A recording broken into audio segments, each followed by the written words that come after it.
Hi guys, Luke from MYPOS Connect here. We're going to go over the inventory request feature in the MYPOS Connect portal.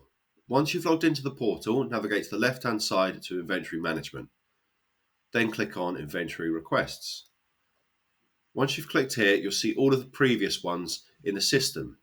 You can search for previous ones via a keyword search, or you can filter via the store or the status.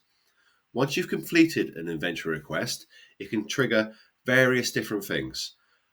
What I would do at the end, I will show you a list of all the different features that an inventory request can do.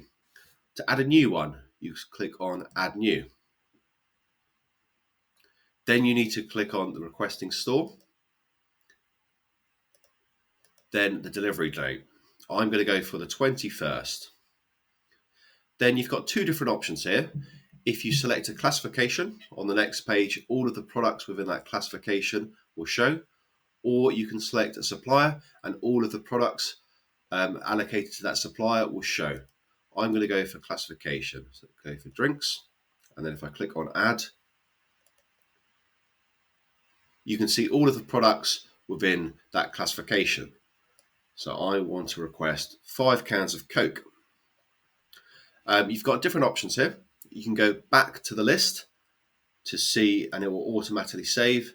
So if I go back to list, you can see it's in a draft status at the top there. If I'm happy with this, I'll go back to it by clicking edit.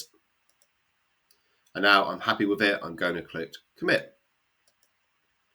And then it comes up with a notification. So I'll click commit now. And now you can see here the status is changed to committed. I mentioned earlier that once you've done committed, it can trigger various different things in the system for you to do. These are create a draft purchase order for approval, generate an automatically approved PO and email it directly to the supplier, consolidate multiple inventory requests, create a group of POs for delivery on different dates with the flexibility to automatically approve and email them at the appropriate time.